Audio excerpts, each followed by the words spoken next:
चल सुन, इनमें से है ना, करा कि कल तक क्लास यहाँ के पीछे हो गया था दूसरे वीडियो में, आज से क्लास यहाँ से है। करा इनमें से कौन सा कार्य राइबोसोम का नहीं है? ए बाबू ध्यान से समझना, इनमें से कौन सा कार्य राइबोसोम का नहीं है? तो कौन सा कार्य राइबोसोम का नहीं है लल्ला, है ना? तो देख छटना तकरा में क्या क्या कैसे कैसे है, कौन सा कार्य राइबोसोम का ना? यह प्रोटीन के अणुओं के निर्माण में सहायता करता है। ये सही है कि गलत? सही है, ये कार्य है राइबोसोम का, है ना, कि प्रोटीन के अणुओं का संश्लेषण ये करता है। ये क्या है? सही है। पेज नंबर बता, 409, पेज नंबर 409, 6 एडिशन। यह एंजाइम के निर्माण में सहायता करता है। यह भी कथन क्या है? सही है, कि जो राइबोसोम होता है ना, का कार्य नहीं है तो करा कि प्रोटीन अणुओं के निर्माण में सहायता करता है। ये कथन क्या है? सही है। ये कथन इसका क्या है बाबू? सही है। ये एंजाइमों के निर्माण में सहायता करता है। ये भी कथन क्या है? सही है ना? अच्छा, यह हार्मोन के निर्माण में सहायता करता है। ये कथन क्या है? गलत है, याद रखना। हाँ, यह मंड या स्टार्च के अणुओं के निर्माण में सहायता करता है। ये कथन क्या है? ये गलत है। तो 3 और 4 क्या है? गलत। ऑप्शन नंबर सी।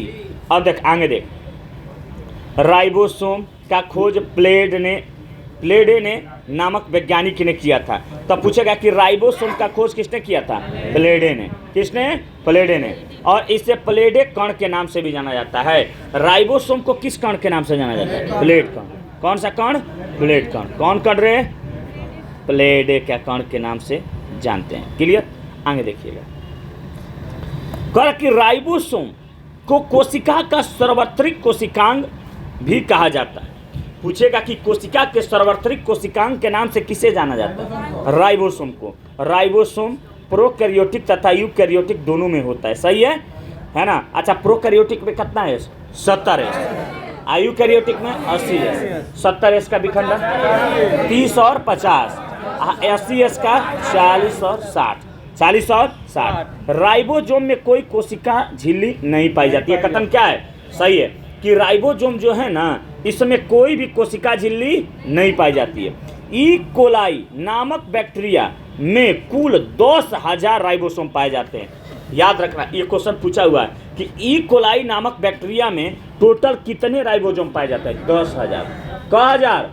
10,000। आगे देखा, इसका आकार होता है 170 से 230 एंगस्ट्रम। राइबोसोम का आकार होता है 170 से 230 एंगस्ट्रम। एक एंगस्ट्रम में कितना मीटर होता है? 10 के पावर माइनस 10 मीटर। 10 के पावर माइनस 10 मीटर। 1 माइक्रोमीटर बराबर 10 के पावर माइनस 6। 1 नैनो बराबर 10 के पावर माइनस 9। यह 2 प्रकार के होते हैं राइबोसोम, 70 एस और 80 एस। एस का मतलब क्या होता है? स्वेड वर्ग, है ना? याद रखना। कर इसका कार्य प्रोटीन संश्लेषण करना है। राइबोसोम का काम क्या होता है? प्रोटीन का संश्लेषण करता है। राइबोसोम प्रोटीन निर्माण में शामिल मुख्य स्थल है। राइबोसोम जो है प्रोटीन निर्माण में शामिल मुख्य स्थल है। खुरदरी अंतःप्रदवी जालिका माइक्रोस्कोप के नीचे खुरदरी दिखती है, क्योंकि इसकी सतह पर राइबोसोम के नामक कण जुड़े रहते हैं। याद रखना, थोड़ा सा हम बताए थे, रफ जो एंडोप्लाज्मिक रेटिकुलम होता है उस पर राइबोसोम पाया जाता है ना, जो प्रोटीन के संश्लेषण के लिए उत्तरदायी होता है। स्मूथ एंडोप्लाज्मिक रेटिकुलम जो होता है वसा फैट लिपिड के लिए उत्तरदायी होता है। क्लियर? अब इसी क्रम में अगला क्वेश्चन पे जब पहुंचेंगे, manager of traffic signal. Manager of traffic signal किसे कहा जाता है? याद रखिए, गोल्जी काय को। किसको बाबू? गोल्जी काय को। मैनेजर ऑफ ट्रैफिक सिग्नल के नाम से किसे जानते हैं? गोल्जी काय। कौन काय बाबू? गोल्जी काय। करा इसका खोज 1898 में कैमिलो गोल्जी के द्वारा किया गया था। किसका रे बउआ? गोल्जी काय का। करा इसका नाम लिपोकॉन्ड्रिया या बंडल पैकर्स या ट्रैफिक पुलिस के नाम से जाना जाता है। किसको बबुआ? गोल्जी काय को। किसको? गोल्जी काय को। अब देख अगला क्वेश्चन, अब ये क्रम और होना चाहिए डिस्कशन। हाँ, यह केवल यूकैरियोटिक कोशिकाओं में ही पाया जाता है। याद रखना, जो गोल्जी बॉडी होती है, जो गोल्जी काय होता है, ये केवल यूकैरियोटिक कोशिकाओं में पाया जाता है। यूकैरियोटिक के मतलब कैसा कोशिका? विकसित कोशिका। जैसे हम लोगों में हम लोग यूकैरियोटिक है कि प्रोकैरियोटिक? यूकैरियोटिक। जड़, तना, पत्ती, शरीर, आँख, नाक, मुंह, कान, गला, है ना, हाँ, ये सारा किसका गुण है? यूकैरियोटिक का। अब प्रोकैरियोटिक में ये सब पाचन नहीं, ना श्वसन तंत्र, ना पाचन तंत्र, ना नर्वस सिस्टम, ना किसी प्रकार के उसका विकास नहीं होता है। किसमें? प्रोकैरियोटिक में। लेकिन यूकैरियोटिक कोशिकाओं में सारा कुछ पाया जाता है। कह कि पादप कोशिका प्लांट सेल में गोल्जी बॉडी का नाम डिक्टियोसोम है। याद रखना, पादप कोशिका में गोल्जी बॉडी का नाम क्या है? डिक्टियोसोम। पादप कोशिकाओं में अगर गोल्जी बॉडी का नाम पूछेगा तो क्या है? डिक्टियोसोम। कह रहा यह केंद्रक के आसपास उपस्थित होता है। क्लियर? जो गोल्जी बॉडी होता है यह केंद्रक के आसपास उपस्थित रहता है, इस बात को याद रखिएगा, है ना। कह रहा कि गोल्जी का एक कोशिकांग है ना, जो कोशिका में बिखरे पड़े हुए प्रोटीन तथा लिपिड वसा के अणुओं को बांध कर रखता है। क्लियर?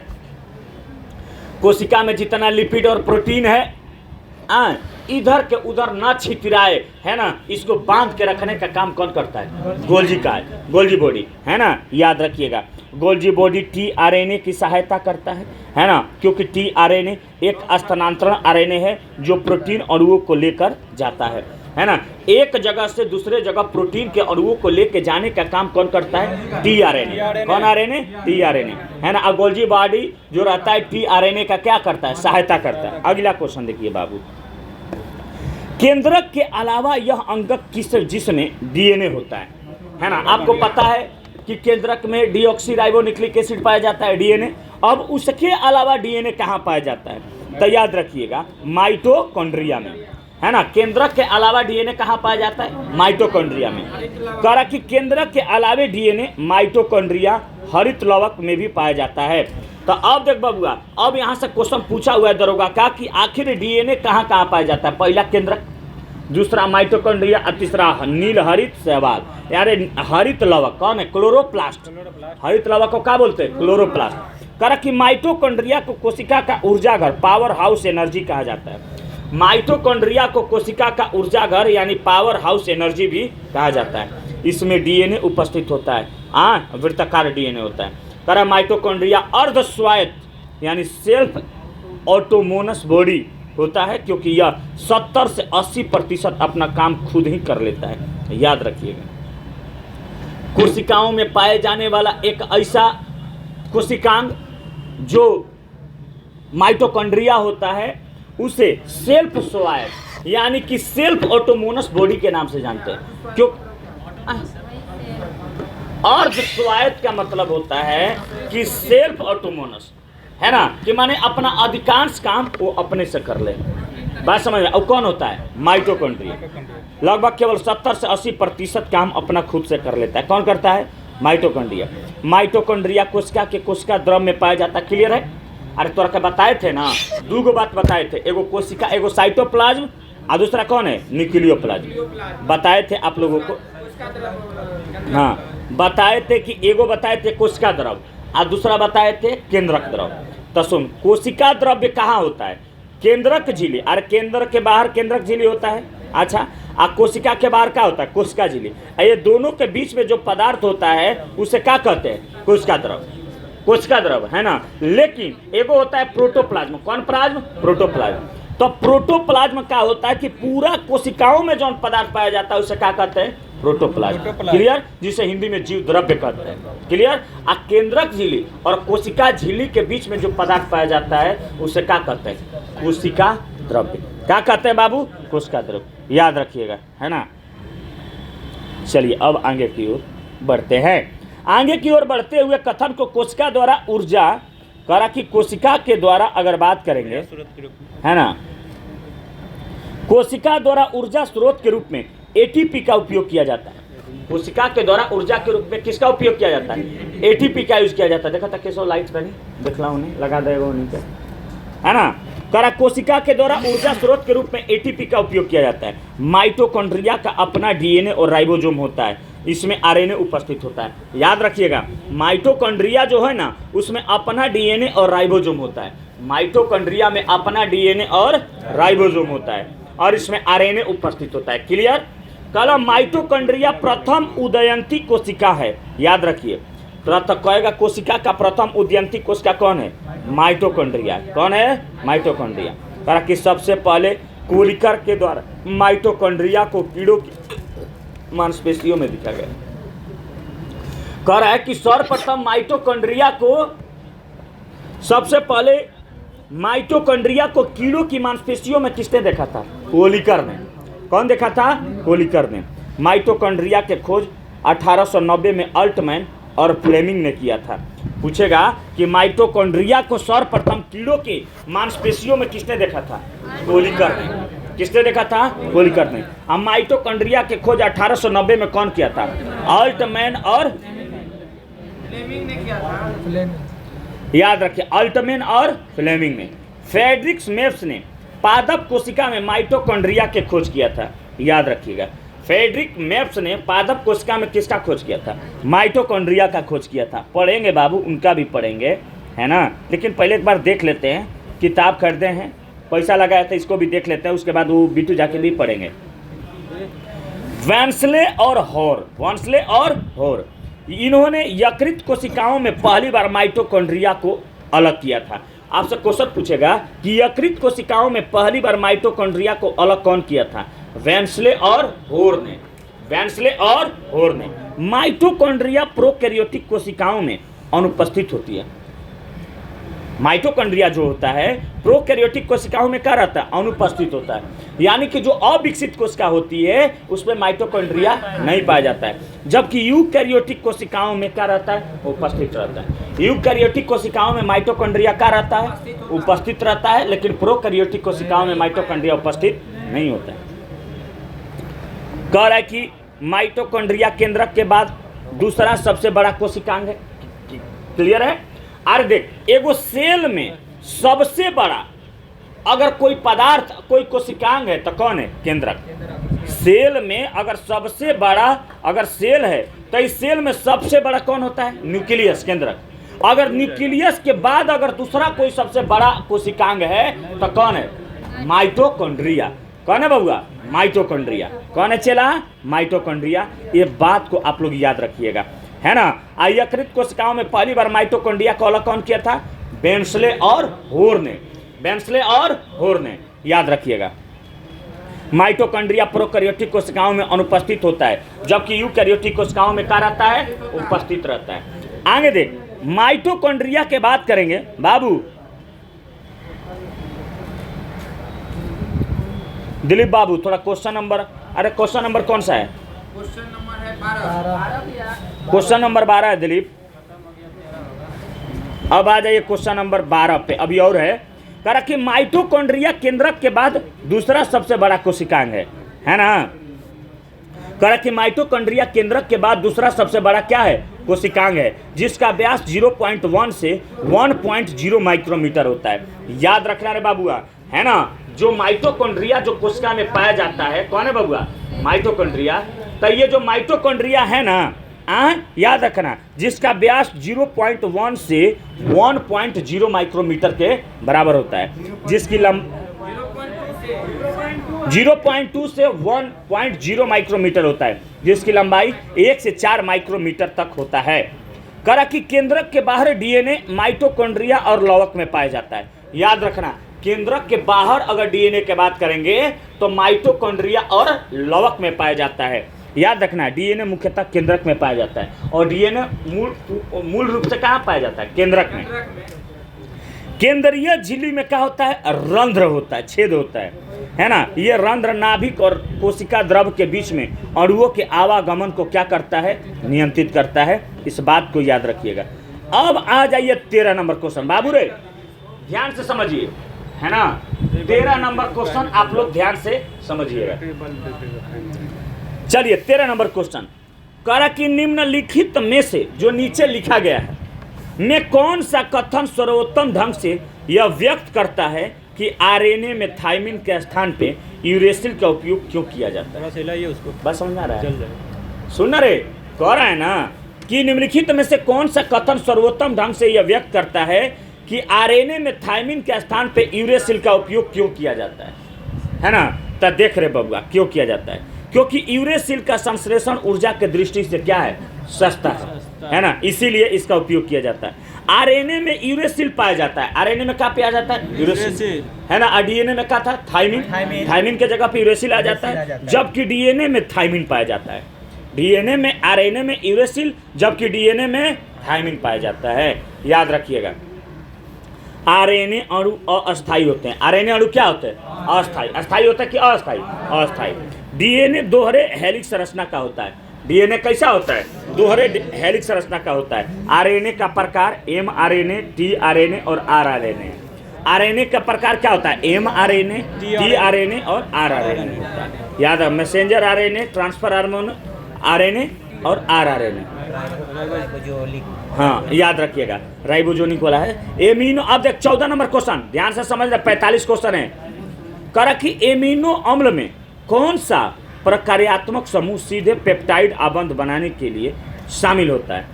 कार्बोक्सिलिक और एमिनो समूह। कार्बोक्सिलिक और एमिनो समूह। एमिनो अम्ल में कौन से प्रकार्यात्मक समूह सीधे पेप्टाइड आबंध बनाने के शामिल होता है? कार्बोक्सिलिक और एमिनो समूह। प्रोटीन एमिनो अम्ल का श्रृंखला से बने होते हैं। प्रोटीन किससे बना होता है? एमिनो अम्ल के श्रृंखला से। प्रोटीन एमिनो अम्ल के श्रृंखला से बने होते हैं और इन्हें जोड़ने वाला आबंध पेप्टाइड बॉन्ड कहलाता है।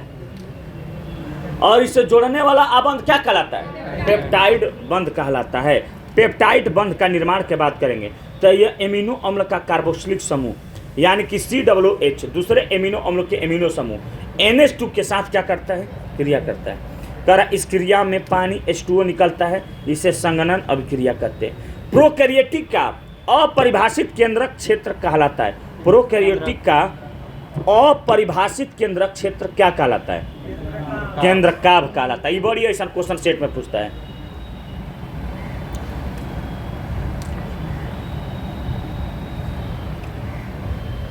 कह रहा कि प्रोकैरियोटिक का अपरिभाषित केंद्रक क्षेत्र कहलाता है। क्या कहलाता है? केंद्र काभ कहलाता है।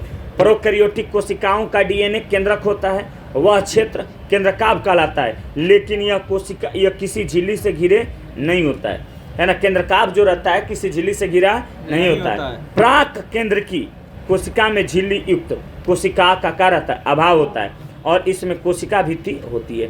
केंद्रक करा कि यह यूकैरियोटिक कोशिकाओं में पाया जाता है। केंद्रक कहाँ पाया जाता है? यूकैरियोटिक में, और एक झिल्ली से घिरा होता है। केंद्रक यूकैरियोटिक कोशिकाओं में पाया जाता है और एक हरी झिल्ली से क्या होता है? घिरा होता है। केंद्रिका के बात करेंगे तो यह यूकैरियोटिक केंद्रक के अंदर पाया जाने वाला एक हिस्सा है जो राइबोसोम के निर्माण से क्या होता है?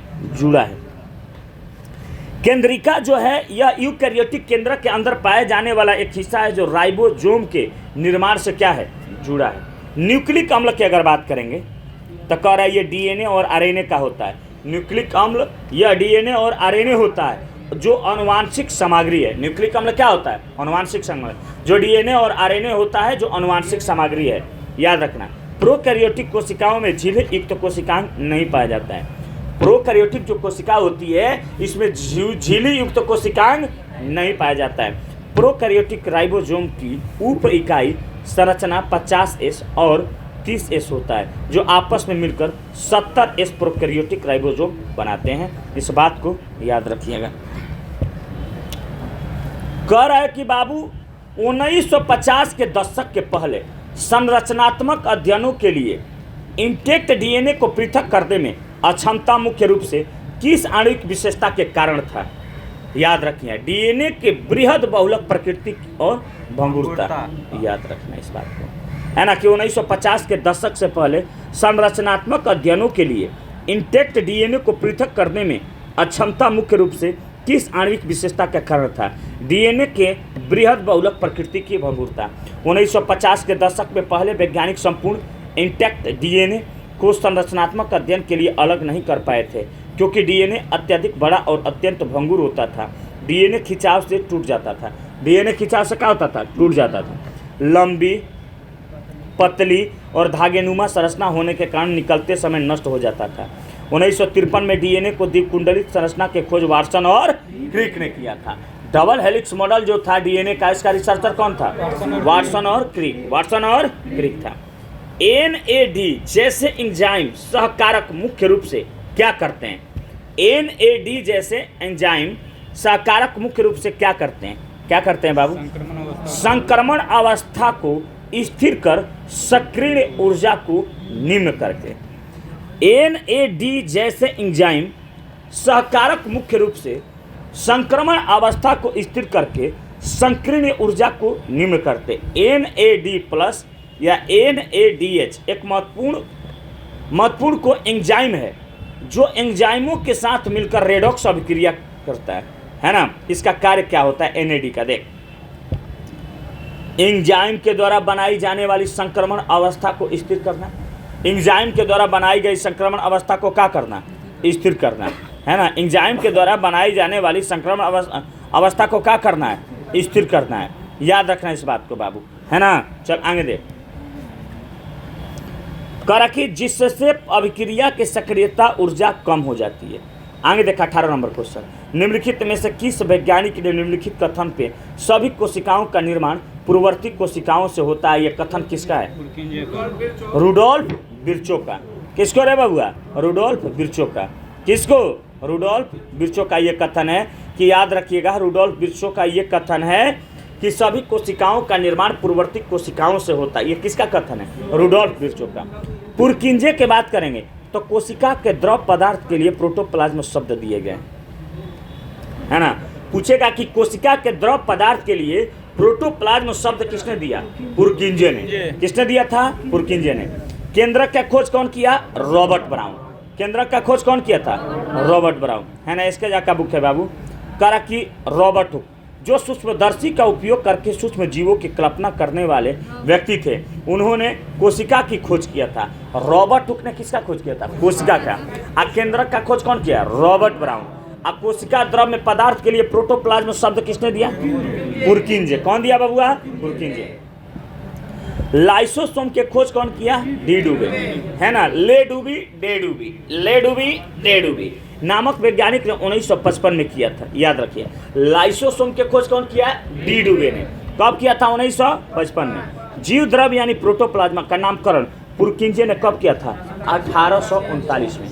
1839 में। विभाजन के किस अवस्था में केंद्रक झिल्ली गायब हो जाती है? बहुत बढ़िया क्वेश्चन है, बताओ कौन फेज में? टेलोफेज की प्रोफेज? प्रोफेज ना, प्रोफेज, याद रखना, है ना। कह रहा कि विभाजन के किस अवस्था में केंद्रक झिल्ली गायब हो जाती है?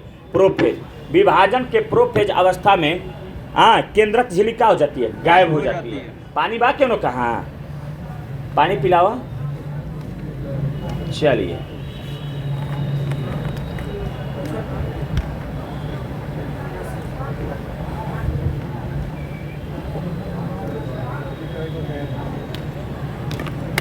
पूरा सावन में बुझा तो तबीयत खराब हो जाए रे माधव। विभाजन के किस अवस्था में केंद्रक झिल्ली गायब हो जाती है? प्रोफेज। कौन है बबुआ? प्रोफेज, है ना।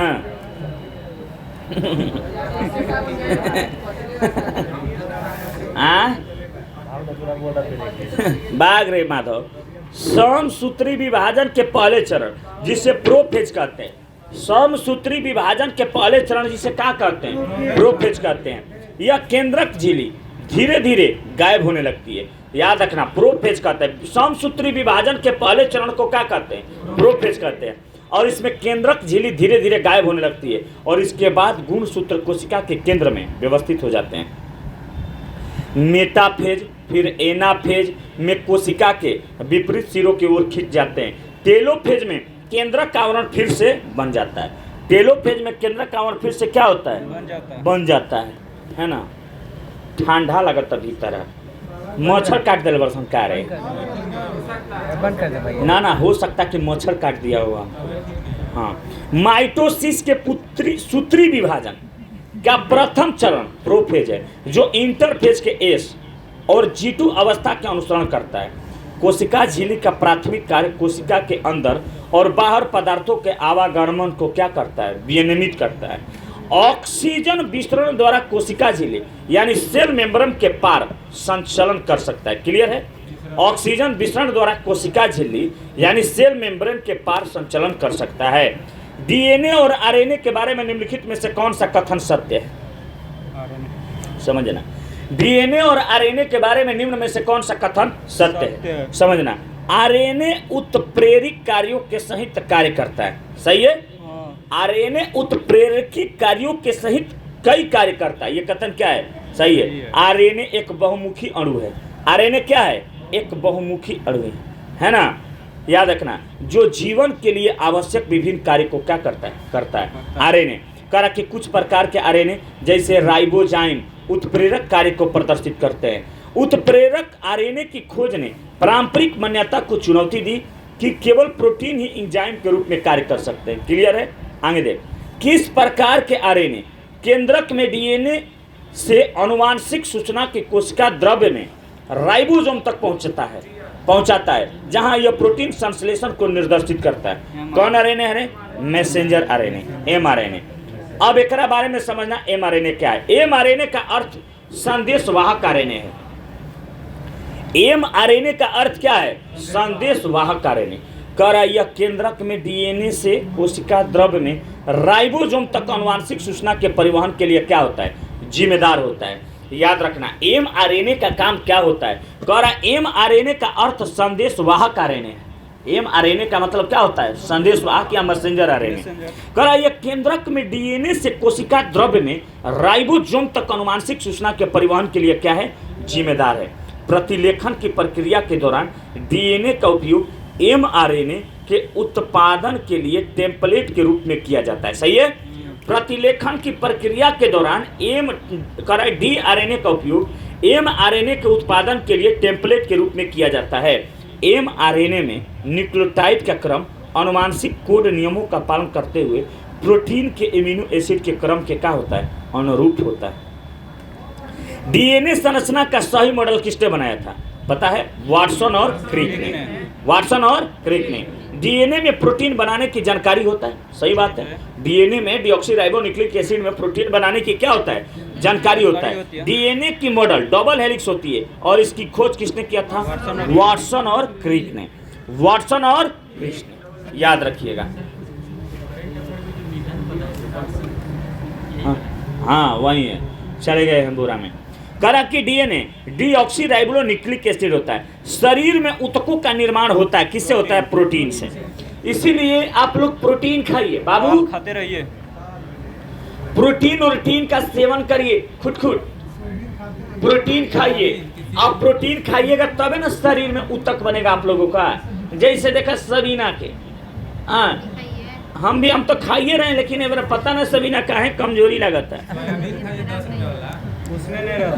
चलिए, तो सब निचोड़ा हुआ। यूकैरियोटिक कोशिकाओं में केंद्रक के भीतर है ना, प्रोटीन सेवन करिएगा तो आपके शरीर में कोशिका का निर्माण होगा और शरीर एकदम टाइट फिटिंग में रहेगा।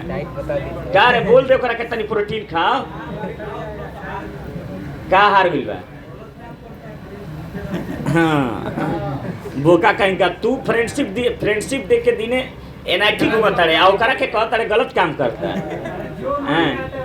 हाँ, एकरा के जमाल घोटा दे कहियो भुंजिया में बना के देख, तुरंत दुबारा आज 10 दिन में। यूकैरियोटिक कोशिका के अंदर केंद्रक के भीतर निम्नलिखित में से किस संरचना में कस कर लिपटे हुए टाइट फिटिंग यानी टाइटली क्लोडेड, कौन क्लोडेड? टाइटली क्लोडेड अनुवांशिक पदार्थ होता है क्रोमोसोम में। याद रखना, यूकैरियोटिक कोशिकाओं के केंद्रक के आगे बढ़ गए। अच्छा चलिए, कोई दिक्कत नहीं। सुनिए, प्रोटीन के मूल स्रोत अगर आप लोग को पता नहीं होगा कि प्रोटीन कहाँ से मिलेगा काजल, तो देखा, दूध पिया, दूध, अंडा, दालें, सोयाबीन और मछली आदि का सेवन करिए। आए आपके शरीर में देखिए प्रोटीन धक्का धक कैसे बढ़ता है। अभी सावन है, मछली है ना। ये सब ना मत लीजिए, मछली उछली के सावन है न, तो बाबा के त्रिशूल पाजल है बाबू, कहीं से आर पार हो जाएगा। शरीर में ऊतकों का निर्माण प्रोटीन से होता है। कहाँ से होता है? प्रोटीन से होता है। काहे रोवत रे? काहे रोवत रे? चल आगे रो मत। अच्छा, प्रोटीन एमिनो अम्ल से मिलकर बनता है। प्रोटीन किससे मिलकर बनता है? एमिनो अम्ल से बनता है। प्रोटीन किससे मिलकर बनता है? एमिनो अम्ल से। आप प्रोटीन की कमी से क्वार्सियोकर और मरासमस जैसी बीमारी होती है। प्रोटीन के अगर शरीर में कमी हो जाए ना काजल, तो मरासमस हो जाई, क्वार्सियोरकर हो जाई। वो क्या होता है भैया? आय बीमारी है। वो का कहीं का पेटवा फेंक दी बार, बाकी देहिया हो एकदम पातर रहे कार्टून जैसा, जैसे है ना, झोपड़ी वाला मरासमस, है ना। तोरो तो वह हाल बा। आगे दे तनी जूस उस पियल कर, है ना, कुआना के जूस पी, एकदम पेट साफ रही। यूकैरियोटिक सेल में प्लाज्मा झिल्ली किसकी बनी होती है? याद रखना, फास्फोलिपोप्रोटीन के। किसके रे बाबू? फास्फोलिपिड प्रोटीन के। ये बात सही है, इतना कहाँ से बच्चा लोग को मिल पाता है? दूध, अंडा, दालें, सोयाबीन, मछली, हाँ वो सब ठीक है, बस पैसा कहाँ उतना है नहीं है। आप लोग करा कि झिल्ली के मोटाई 7 से 10 नैनोमीटर होता है। एकर झिल्ली के मोटाई कितना बा? 7 से 10 नैनोमीटर। अरे झिल्ली के मोटाई कितना बारे? 7 से 10 नैनोमीटर। याद रखना, यह झिल्ली सिंगल ट्रांसडक्शन में भी भाग लेती है। करा कि प्लाज्मा झिल्ली घटनात्मक रूप से परागम्य होती है। प्लाज्मा झिल्ली घटनात्मक रूप से क्या होती है रे? परागम्य होती है। यह झिल्ली कोशिका के बाहरी वातावरण से सुरक्षा प्रदान करती है। याद रखना, कोशिका प्लाज्मा झिल्ली की जो बात होता है, ये कोशिका के बाहरी वातावरण से क्या करती है? सुरक्षा प्रदान करती है। शरीर में लगी चोट को मरम्मत, घाव भरने और क्षतिग्रस्त ऊतकों को बदलने के लिए मुख्य रूप से समसूत्री विभाजन का प्रयोग किया जाता है। याद रखना, अगर मान ले कि तू हाथ है तरी काट दे ले, ब्लेड से तरी काट दे ले, हाँ हैजा काटता है ना, कितना लड़का हाथ काट देता है, खून चुआता है, आ वीडियो कॉल दिखाता है कि देख काट ले भाई, सिरा की दम नहीं करता सरिता धमनी, हैजा वाला धमनी है, चल जीवे बोरा में, है ना। याद रखना, तो अब तू काटे के तो लड़का नादानी में काट लेलस, आ कहता कि जियो तार गली में, तो बोरिया बिछा के सूत हो गली में, तोरा के पूछे जाता। आजकल पटना में इतना कचरा भइल बा कि ओकरा से पहले तू मर जीवे डेंगू से। यूकैरियोटिक कोशिका में लाइसोसोम को कोशिका का आत्मघाती थैली कहा जाता है ना। जानता है ये ना विकसित कंट्री और अनडेवलप कंट्री में अंतर होता है, समझे। ये आदमी कचरा के मायने नहीं, माने कुछ वैल्यू नहीं है। आप विकसित देश में देखता है बोका कहीं का, माने कि आदमी, माने कि बढ़िया आदमी है ना, अपने से कचरा साफ करता है। ऐजा तो माने कि काम कुछ नहीं खे, और नवाबी पिक पॉइंट पे बा, कचरा हम उठाएंगे तो क्या करबो? अपनों कचरा नहीं उठाता है, रोड पे फेंक ऐसा फेंक देता है ले जाके। ऐसा नहीं करो, बात समझ में ना। रतिया में शांत होता तो ऊपर से टपका देता। अब देख रहे हम तो देखे ना, आज बड़ी निकले तो बाप रे बाप, रोडवा पे कचरा फेंकल बा। समझो तारे भयानक महामारी हो जाएगा, अभी तू नहीं समझ रहा है तो वो तो देख के लग रहा है कि तबीयत खराब हो जाएगा। वही घड़ी से हमारी तबीयत डाउन लगता है। सूत्री विभाजन मुख्यतः जनन कोशिकाओं के अतिरिक्त सभी जीवित कायिकी कोशिकाओं में होता है। सही बोल रहे हैं बाबू। अगर आपका तबीयत भगवान ना करे कि खराब हो जाएगा ना, तो समझ कि 1 महीना पीछे चल जाए बोरा में, अभी तुरंत एग्जाम होखे वाला लाइन से, ठीक ना। ऐसे हेल्दी रहो, है ना। आप प्रोटीन के थोड़ा सेवन करते रहिए। काजल सरटोली कोशिकाओं में पाई जाती है। याद रखिए, वृषण, क्या वृषण, हम कहत मर जाएंगे, लेकिन कुल बात कहेंगे मानो साहब। सरटोली कोशिकाओं में पाया जाता है, क्या पाया जाता है? वृषण। क्या पाया जाता है? वृषण। सरटोली कोशिकाएं एंड्रोजन बाइंडिंग प्रोटीन की बनती है ना। प्रोटीन नहीं मिलता है तो सुन, दाल भात चोखा खा के, अब पंखा कपारी कहाँ लगा के ठंडैया तेल और सूत, तन देखा तन कैसे शरीर नहीं खेत तन फैल। अरे फैन लेके दाल भात ठूस ले पूरा, सूत तन देख तो जगले के बाद मुहवा घोघैला लगता है ना रे। हाँ, कर ये कोशिका शुक्राणु निर्माण के पूरी प्रक्रिया को क्या करती है? नियंत्रित करती है। कर इनका कार्य शुक्राणु जनन में क्या करता है? सहायता करना है। कर इसे नर्स कोशिका भी कहा जाता है। कौन कोशिका? नर्स कोशिका भी कहा जाता है। सरटोली कोशिका को नर्स कोशिका भी कहते हैं। सबसे बड़ा एक कोशिकीय जीव कौन सा है? एसिटा बुलेरिया। आइल बका रे, कहाँ बा? आई नहीं, पत्थर सुटू का क्या रे अग्निवीर, सब कहिया तोर 18 वर्ष पूरा हुई, 28 तारीख के 2.5 साल बाद अभी 16 साल के होते। चल, सबसे बड़ा एक कोशिका जीव कौन है? एसिटा बुलेरिया। बैग में पानी लेके आओ, पियत रहो, बबुआ बड़े अभी। सबसे बड़ा एक कोशिकीय जीव कौन है रे? एसिटा बुलेरिया। सबसे बड़ा एक कोशिकीय जीव कौन है? एसिटा बुलेरिया।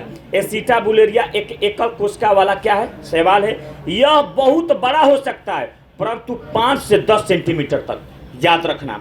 कहा कि सबसे बड़ा एक कोशिकीय जीव कौन है? एसिटा बुलेरिया। एसिटा बुलेरिया एक एकल कोशिकीय वाला शैवाल है। यह बहुत बड़ा हो सकता है, लगभग 5 से 10 सेंटीमीटर तक होता है। निम्नलिखित, यानी जो नीचे लिखा गया है बाबू, निम्नलिखित में से कौन सा प्राथमिक कारण है? याद रखिएगा कि समस्त बहुकोशिकीय जीव खंडन के द्वारा प्रजनन नहीं करते हैं। याद रखना। कह निम्नलिखित में से कौन सा प्राथमिक कारण है कि समस्त बहुकोशिकीय जीव खंडन के द्वारा प्रजनन नहीं करते हैं? उनके उत्तक की अंगों को संगठित विशेष कोशिकाएं होती हैं। याद रखना। इसके कारण बहुकोशिकीय जीवों में कोशिकाएं केवल ढीली तरह से संगठित नहीं होती है, बल्कि उत्तक, अंगों और अंग तंत्र में सुव्यवस्थित रूप से क्या होती है? संगठित होती है। इनका शरीर बहुत जटिल होता है और केवल खंडन के द्वारा प्रजनन करना संभव नहीं होता है। याद रखिएगा। अब आ जाइए जो हम पहले पढ़ रहे थे 28 नंबर 45 को क्वेश्चन है ना बाबू, पढ़ते रहो। कह कि यूकैरियोटिक कोशिकाओं के केंद्रक के भीतर यूकैरियोटिक विकसित होता कि अविकसित? विकसित। तो वहीं कह रहा कि विकसित कोशिकाओं के केंद्रक के भीतर निम्नलिखित में से किस संरचना में कसकर लिपटे हुए टाइटली कोलोइड अनुवांशिक पदार्थ होता है? कस के लिपटे हुए, याद रखिएगा, है ना, लिपटे हुए अनुवांशिक पदार्थ होते हैं। कौन है बबुआ? क्रोमोजोम। कौन जोम? क्रोमोजोम। यूकैरियोटिक कोशिका, यूकैरियोटिक शब्द 2 भागों से मिलकर बना होता है। यू बराबर ट्यूर, ट्यूरे, ट्यूरे, सही अवास्तविक। आकारियोन या न्यूक्लियस यानी कि नाभिक। इसका मतलब है सही है स्पष्ट नाभिक वाला कोशिका। ऐसा कोशिका जिसमें स्पष्ट रूप से नाभिक हो यूकैरियोटिक सेल कहा जाता है। जैसे पौधा यूकैरियोटिक है कि प्रोकैरियोटिक? यूकैरियोटिक। जंतु, कवक, प्रोटिस्टा जैसे अमीबा, पैरामीशियम आदि, ये सब यूकैरियोटिक के अंतर्गत आता है। अब देख बाबू, एनसीईआरटी का क्वेश्चन है, ध्यान से बनाना। ये चला, ध्यान से समझो। कह रहा है यूकैरियोटिक और प्रोकैरियोटिक में अंतर क्या है? अंगों का, सही है, आकार का, केंद्रक झिल्ली का, उपरोक्त सभी का। तो उपरोक्त सभी का। अब बाबू देख कितना बढ़िया गुरुदेव के द्वारा ये जो सारणी बनाया गया है, बहुत मस्त। प्रोकैरियोटिक कोशिका और यूकैरियोटिक कोशिका। कह रहा कि प्रोकैरियोटिक कोशिका इनमें वास्तविक केंद्रक नहीं पाया जाता है। प्रोकैरियोटिक कोशिका में वास्तविक केंद्रक नहीं पाया जाता है, केंद्रक नहीं होते हैं। इसमें 70 इस प्रकार का राइबोसोम होता है। प्रोकैरियोटिक कोशिका में कितने इसका? 70 इस प्रकार का राइबोसोम होता है। डीएनए गोलाकार होता है और एकल सूत्र का होता है। प्रोकैरियोटिक कोशिका में डीएनए क्या होता है? गोलाकार होता है और एकल सूत्र का कि द्विसूत्र? एकल सूत्र। कार्य चिपोरा आगे बैठल बड़े बेरा। यूकैरियोटिक कोशिका है ना, इनमें वास्तविक केंद्रक पाया जाता है, केंद्रिका पाई जाती है। इसमें 80 इस प्रकार के राइबोसोम होता है। इसमें कितना है इसका? 80 इसका। डीएनए सीढ़ीनुमा संरचना में होता है और एक पूर्ण रूप से क्या होता है? विकसित होता है। याद रखना। आगे देख 30 नंबर क्वेश्चन। अभी पेशेंस रखो, अभी 15 क्वेश्चन नेट बचा हुआ है ना। अभी क्लास 38 मिनट 50 सेकेंड हुआ। कोशिका जीव विज्ञान के संदर्भ में है ना बाबू, या कहो गिर रहा है तो ऊपर से गिरेगा, टेंशन ना लीजिए। एक बार पूरा एग्जाम के टेंशन खत्म, पचक के पुनिया हो जी बुझा, सब जाने खत्म। हाँ, सीधा काम खत्म। ले जाके फेंक देंगे हम लोग, बांस काट, बम बम बम बम लग बुझा। कोशिका जीव विज्ञान के संदर्भ में निम्नलिखित में से कौन सा कथन यानी पदार्थ यानी कि स्यूडोपोडिया के सर्वोत्तम वर्णन करता है? याद रखिए, कोशिका जीव विज्ञान के संदर्भ में निम्नलिखित में से कौन सा कथन पदार्थ का सर्वोत्तम वर्णन करता है? कौन करता है? गमन और पोषण के लिए उपयोग की जाने वाली कोशिकाएं झिल्ली के अस्थायी प्रवर्तन। करा कि पदार्थ यानी सूडोपोडिया ऐसे अस्थायी उभार और प्रवर्धक होते हैं जो कोशिका के सतह से क्या होते हैं, बने होते हैं। इनके उपयोग मुख्य रूप से देख, जैसे गमन, जैसे अमीबा का चालन है ना, भक्षण या पोषण, भोजन के पकड़कर अंदर लेना। याद रखना, ये सारा काम किसका होता है, पदार्थ का। क्लियर। अब देख ये अमीबा सूडोपोडिया होता है जिससे कि देखा अमीबा जैसे देख पदार्थ वैसे होता है। मतलब अमीबे जैसा होता है। अरे बोका कुछ ना रहे, जैसे अमीबा आम कुट खेले बारू तो उसका प्रचलन क्या होता है, कुटपाट। पैरामीशियम तो क्या होता है, सीलिया। क्या होता है, सीलिया। बात समझ में है ना, तो उसका प्रचलन अंग होता है ना, तो वही बात है। करा निम्नलिखित में से कौन सा कोशिका झिल्ली का प्राथमिक कार्य है। याद रखना, किसी भी कोशिका में जो कोशिका झिल्ली होता है उसका प्राइमरी कार्य क्या होता है, समझना। करा कि प्रोटीन के अंदर और बाहर के पदार्थों का आवागमन विनियमित करना। जो प्रोटीन है उसके बाहर और अंदर के पदार्थों का क्या करना, आवागमन करना। कोशिका झिल्ली अर्धपरागम्य होती है। कोशिका झिल्ली क्या होती है, अर्धपरागम्य होती है। कोशिका झिल्ली कोशिका झिल्ली से ही कोशिका में गैस, ऑक्सीजन और CO2 का आदान प्रदान होता है। कोशिका झिल्ली में लिपिड और प्रोटीन दोनों पाया जाता है। कोशिका झिल्ली में लिपिड और प्रोटीन दोनों पाया जाता है। याद रखिए, जा तड़ू तो जा आगे देखा। एक कोशिका को दूसरे कोशिका से जोड़ने वाले कोशिका द्रवी तंतु को क्या कहलाते हैं, जीव द्रव्य तंतु। कौन तंतु, जीव द्रव्य तंतु। करा एक कोशिका को दूसरे कोशिका से जोड़ने वाले कोशिका द्रव्य तंतु को क्या कहते हैं, जीव द्रव्य तंतु। जीव द्रव्य तंतु यानी कि प्रोटोप्लाज्मिक थ्रेड्स फाइबर कोशिका के अंदर उपस्थित सूक्ष्म रेशेदार संरचनाएं होती है। यह कोशिका के जीव द्रव्य का हिस्सा है। यह कोशिका का किसका हिस्सा है, जीव द्रव्य का हिस्सा है और कोशिकीय गतिविधियों में महत्वपूर्ण भूमिका निभाता है। क्लियर। कह रहा है यह रेशे कोशिका द्रव में निरंतर गति करते रहते हैं। ये जो रेशे हैं ये कोशिका द्रव में निरंतर गति करते रहते हैं, जीव द्रव तंतु। यह प्रक्रिया को साइटोप्लाज्मिक धारा कहते हैं। कह रहा कि इन तंतुओं के माध्यम से कोशिका के अंदर पोषक तत्वों और एंजाइमों के तथा अन्य अणुओं के परिवहन होते रहता है। क्लियर है। आगे देख। कह रहा कि माइटोकॉन्ड्रिया शब्द का सृजन किसके द्वारा किया गया था, बेंडा के द्वारा। किसके द्वारा, बेंडा के द्वारा। याद रखना, माइटोकॉन्ड्रिया शब्द कार्ल बेंडा के द्वारा 1898 में गढ़ा गया था। माइटोकॉन्ड्रिया हर जटिल जीवों की कोशिका में पाया जाता है वाला अंग है। माइटोकॉन्ड्रिया के अक्सर कोशिका का पावर हाउस कहा जाता है। याद रखिए, कोशिका के पावर हाउस किसे कहा जाता है, माइटोकॉन्ड्रिया की। यह दोहरी झिल्ली वाले अंग होते हैं। माइटोकॉन्ड्रिया एक हरी है कि दोहरी, दोहरी।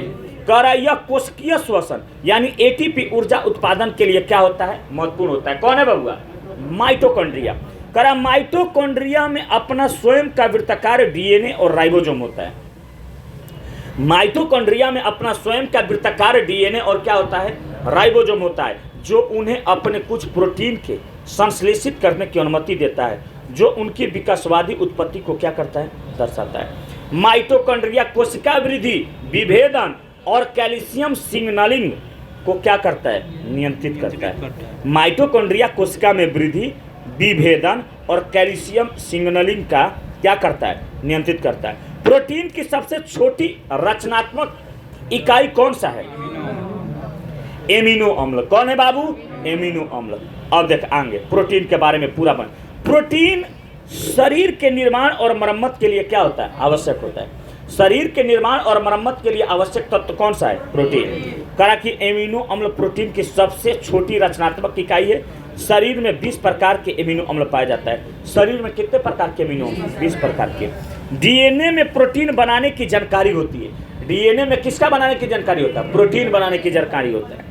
पादप कोशिका में जीव द्रव्य कुंचन यानी कि प्लाज्मालाइसिस को इस तरह परिभाषित किया जाता है। किस तरह बाबू, करा कि अल्पप्राशी माध्यम में कोशिकीय यानी साइटोप्लाज्मा का क्या होता है, सिकुड़न होता है। याद रखिएगा। करा कि जीव द्रव्य कुंचन एक पादप कोशिका में जिसमें कोशिकीय अतिपराशी विलयन हाइपरटोनिक सॉल्यूशन में जल खो देती है।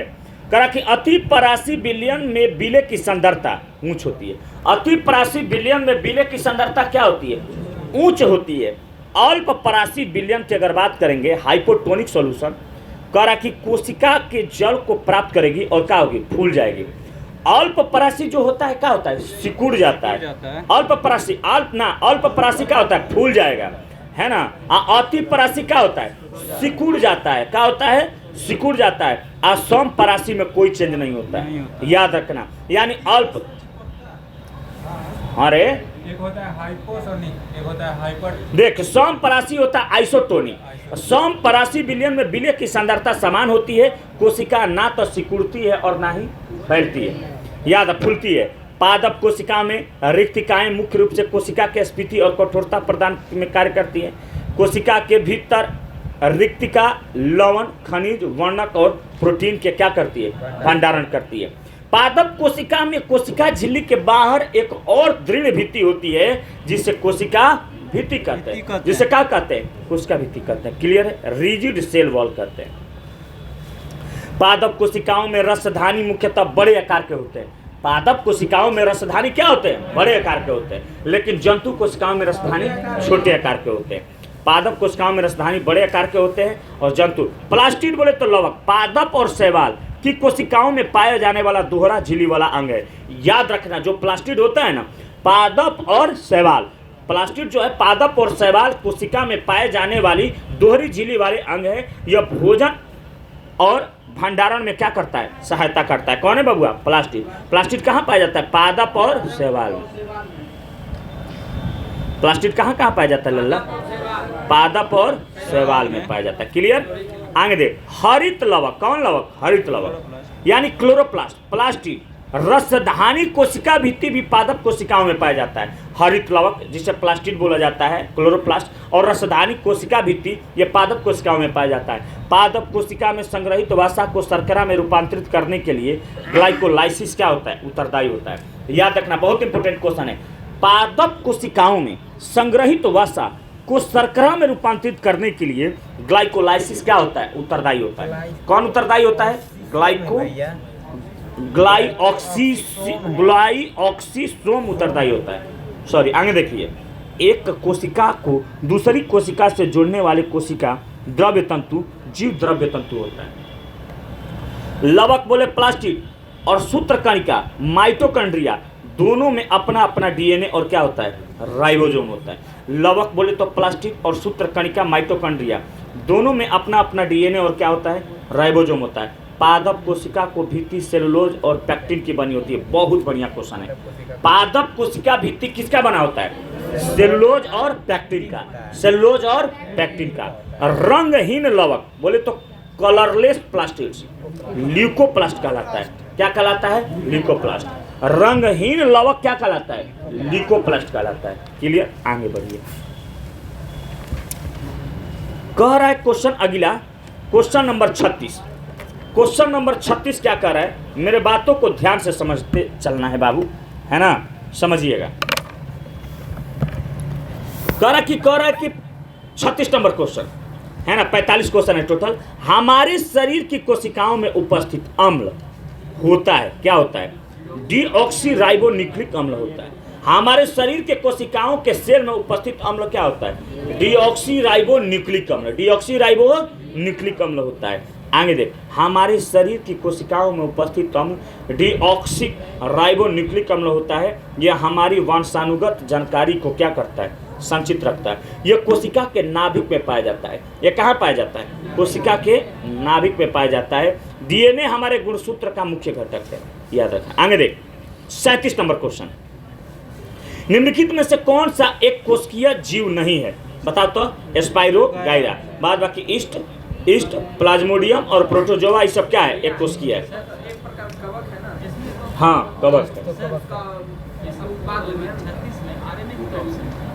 क्या क्या रहने, राइबोन्यूक्लिक अम्ल हमारे शरीर के कोशिकाओं में उपस्थित अम्ल होता है।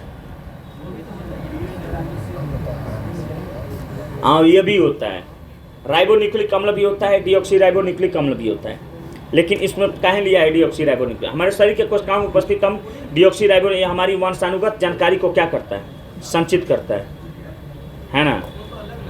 ये कोशिका के नाभिक में पाया जाता है। डीएनए हमारे गुणसूत्र का क्या है, DNA को मुख्य प्राथमिकता दिया घटक गया है। है। देख लीजिएगा इसको बाबू, है ना। आगे देखिए,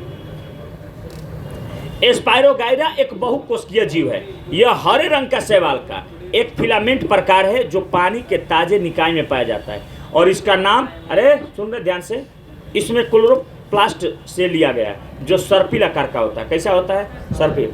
यह शैवाल के मुख्य रूप है। यह प्रकाश संश्लेषण करता है और भोजन के उत्पादन करता है और ऑक्सीजन छोड़ता है, जिससे यह अपने पारिस्थितिकी तंत्र में एक प्राथमिक उत्पादक बन जाता है। किसका बात कर रहा है, स्पाइरोगाइरा का। सर हमको पढ़ाई का मोटिवेशन नहीं मिल रहा है, हम 11th कॉमर्स से हैं। बाबू टेंशन ना लीजिए, आप जैसे ही इंटरमीडिएट पास करके ग्रेजुएशन जैसे ही पास करिएगा, मोटिवेशन के बाद छोड़िए ना, एकदम बेचैन हो जाइएगा पढ़ेला, है ना। जब मेहरारू कही कि हमरा के झुलुआ झुला दो, हाँ झुलुआ के लागी खर्चा 2000, तो तार मोटिवेशन के जरूरी ना पड़ी, लगभग झुलुआ झुलावे। कर कि पहले व्यक्ति थे जिन्होंने कोशिकाओं की खोज किया था, रॉबर्ट हुक। कौन हुक रे, रॉबर्ट हुक। तू लोग पढ़ाई काहे कर रहा है, झुलुआ झुलाने के लिए? नहीं झूलने माता पिता के सेवा कर। माता पिता के नहीं लिए तू नौकरी कर रहा है, हाँ याद रखना।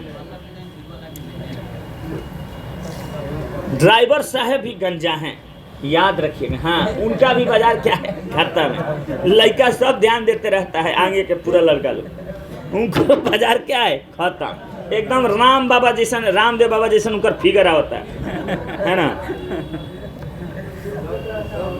सबका होगा वैसे। चलिए आगे देखिए, रॉबर्ट हुक पहले व्यक्ति थे जिन्होंने कोशिकाओं की खोज 1665 में किया था, है ना। हर महीना ड्राइवर साहब के न बचता 100 रुपया। तो लोग जब जा सैलून में दाढ़ी बाल बनवाए तो पैसा 100 रुपया लगता ना, हमने के हर महीना 100 रुपया बचता, एक बार इतनी प्लेट से छील लेते हैं, काम खत्म। उन्होंने माइक्रोस्कोप का उपयोग करने, उन्होंने सूक्ष्म जीव माइक्रो ऑर्गेनिज्म की कल्पना करने के लिए पहले व्यक्ति थे, है ना। परिवार खातिर पैसा अभी से बचा रहे 100 रुपया ड्राइवर साहब। फ्रांसिस क्रिक, कौन क्रिक, फ्रांसिस क्रिक। करा फ्रांसिस क्रिक एक महत्वपूर्ण सैद्धांतिक आणविक जीव विज्ञानी थे। अलेक्जेंडर फ्लेमिंग को दुनिया का पहले व्यापक रूप से प्रभावी एंटीबायोटिक पदार्थ की खोज के लिए जाना जाता है ना। अर्नेस्ट रदरफोर्ड को अक्सर परमाणु भौतिकी का जनक कहा जाता है। अर्नेस्ट रदरफोर्ड को अक्सर परमाणु भौतिकी का क्या कहा जाता है, जनक कहा जाता है। यह पहले ओशियनियन नोबेल पुरस्कार विजेता और कनाडा से सम्मानित कार्य करने वाले पहले व्यक्ति।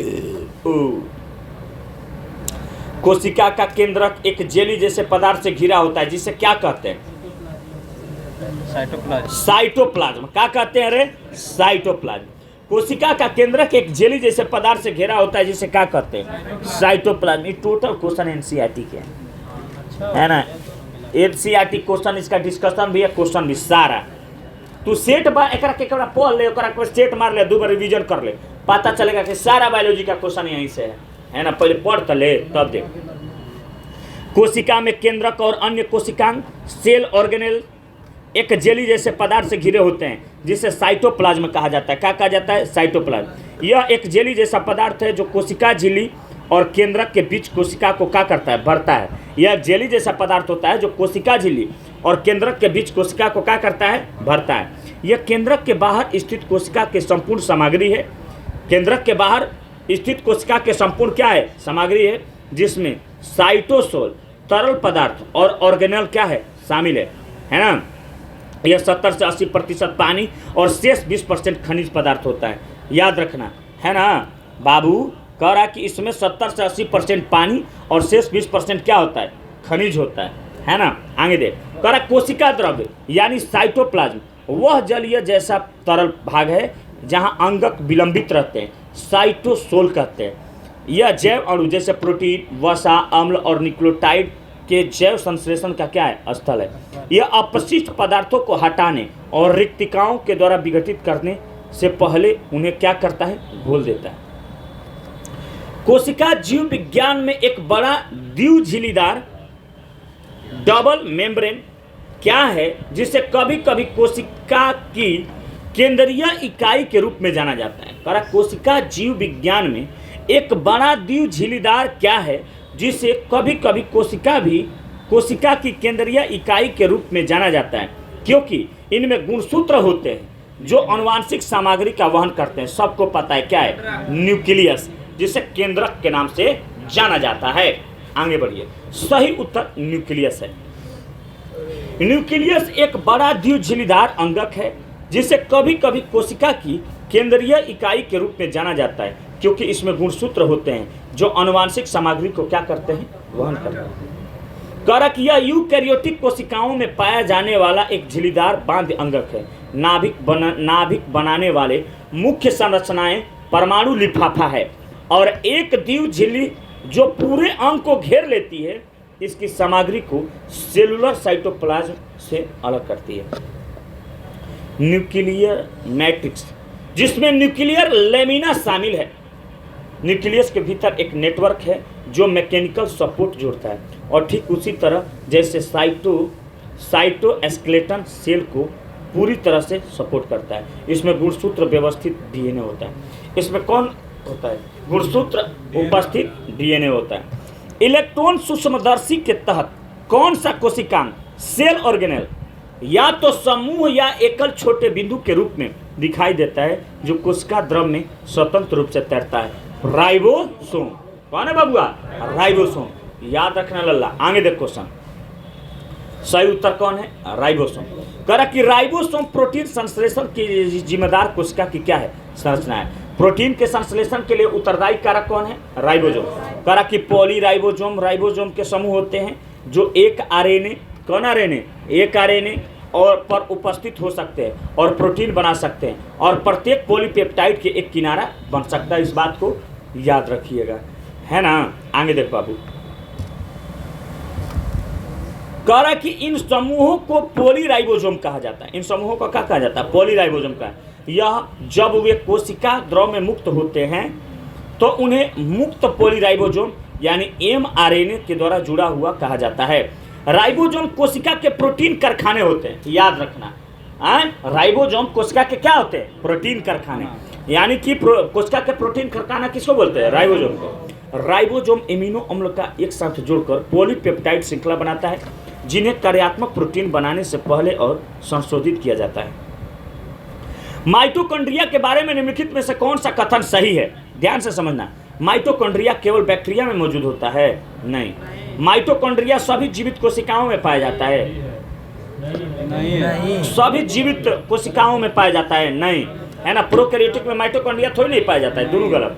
कह कि माइटोकॉन्ड्रिया किसी झिल्ली से बंधा नहीं होता है, गलत है, बंधा रहता है। कह कि बाहरी झिल्ली के बिना माइटोकॉन्ड्रिया को माइटोप्लास्ट कहा जाता है। हाँ सही है, ये क्या है? सही है। आगे देख बाबू, सही उत्तर बाहरी झिल्ली के बिना माइटोकॉन्ड्रिया को माइटोप्लास्ट कहा जाता है। सही है। अब फिर एक बार माइटोकॉन्ड्रिया के बारे में पढ़, समझना ध्यान से, बहुत इंपॉर्टेंट है रे। सभी यूकैरियोटिक कोशिकाओं में माइटोकॉन्ड्रिया होता है। सही है, जो डबल झिल्ली या बांध योग होती है तथा सेल द्वारा आवश्यक प्राथमिक ऊर्जा स्रोत एडिनोसिन ट्राइफॉस्फेट एटीपी उत्पन्न करता है, जिसे आमतौर पे सेल का ऊर्जा घर power house of the cell के रूप में जाना जाता है। कह रहा कि पौधे और पशु कोशिकाओं दोनों में बाहरी झिल्ली रोड के आकार का माइटोकॉन्ड्रिया होता है। पौधे और पशु कोशिकाओं दोनों में दोहरी झिल्ली रोड के आकार का माइटोकॉन्ड्रिया होता है। इसका व्यास 0.5 से 1 माइक्रोमीटर के बीच होता है। इसकी संरचना एक आंतरिक झिल्ली और एक बाहरी झिल्ली सिस्टर्न, इंटरमेम्ब्रेन स्पेस और मैट्रिक्स से क्या होती है? बनी होती है। माइटोकॉन्ड्रिया की मात्रा कोशिका से में भिन्न होती है।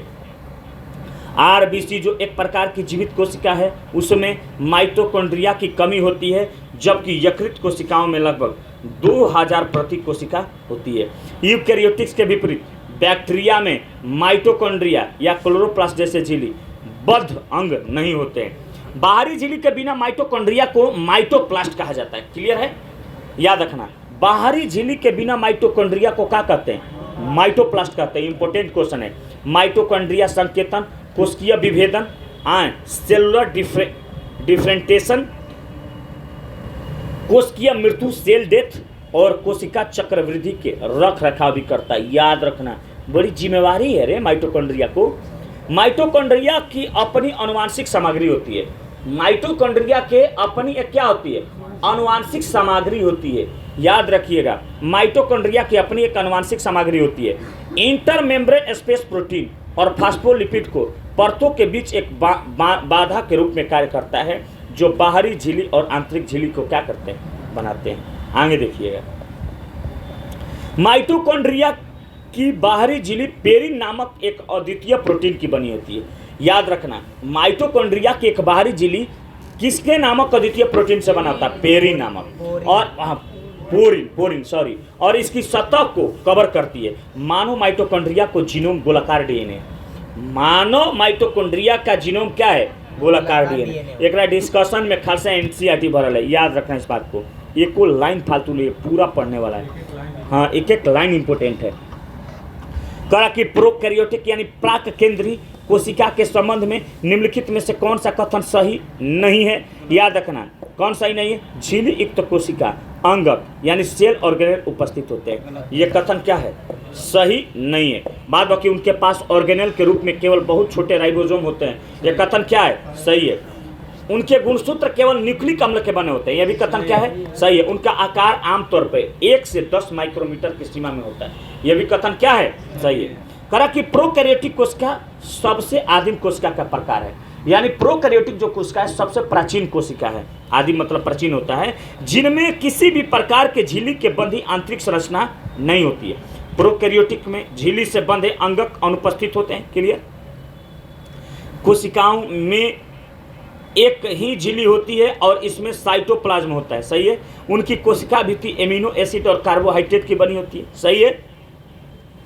करा कि प्रोकैरियोटिक कोशिकाओं में हिस्टोन प्रोटीन नहीं होता है। याद रखना, बहुत बढ़िया क्वेश्चन।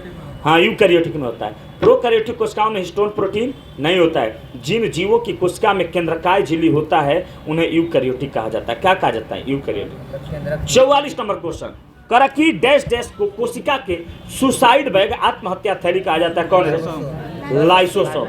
लनकाय, देख रहे का नाम देख, लयनकाय, लाइसोसोम।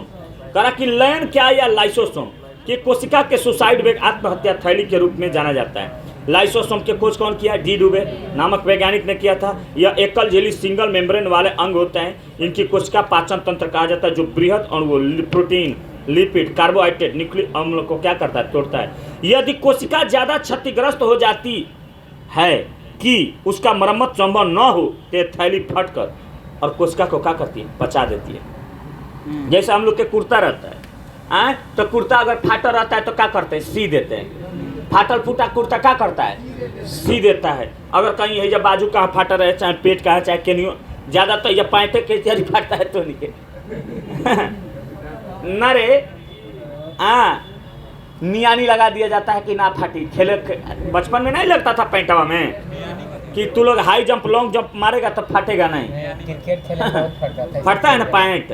तो अब देख, तो कहने का मतलब कि अगर पैंट कुर्ता फाटल बा तो ओकरा के शीशा के काम चलेबे। बहुते लेकिन के बेग देखे हैं, शीशा के बेचारा सब चलते रहता है। हाँ, केशव थे, बोरिया के झोरा लेके आ रहे थे। हाँ, बहुत दिन बोरिया के झोरा लेके आए। जब देखे कि पूरा में के धागा झड़ गया तो सुसाइड बैग को ले जाके दे दिए। लाइसोसोम वहीं पे छिड़क के क्या किए? गला दिए ना। अभी भाई देखो, अब क्यों ना खाद के बोरिया लेके आए बड़ा। देखिए गरीबी इस कदर है बच्चा लोग को। क्या दिखा रहे हो? बोरिया के झोरा लेके आता है बेचारा लोग पढ़ने के लिए। कितना गरीब है। समझिए, वो किसानी का प्रतीक है, मिट्टी से जुड़ा हुआ। टोपी एकरा के गांधी जी दिले थे चंपारण सत्याग्रह।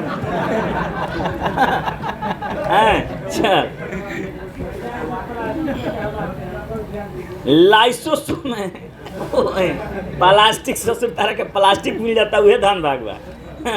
जरा कि लाइसोसोम एंडोप्लाज्मिक रेटिकुलम से एंजाइम का पैक करने वाले गोल्जी उपकरण बनाता है। ये सभी जंतु कोशिका से मौजूद होता है। यह एकल लिपिड द्विपरित झिल्ली के द्वारा घिरा हुआ होता है। 43-45 नंबर क्वेश्चन, कोशिका का रसोई घर, किचन ऑफ द सेल किसे कहा जाता है? क्लोरोप्लास्ट को, किसको? क्लोरोप्लास्ट। कोशिका का रसोई घर क्लोरोप्लास्ट को कहा जाता है। पादप कोशिका में क्लोरोप्लास्ट की उपस्थिति में प्रकाश संश्लेषण की क्रिया संपन्न होती है, अर्थात क्लोरोप्लास्ट भोजन का निर्माण करता है। इसीलिए क्लोरोप्लास्ट को कोशिका का क्या कहते हैं? रसोई घर कहते हैं। रसोई घर तो लोग देखा है ना। खत्म हो गया रे। हाँ, 45वां रामचंद्र की जय।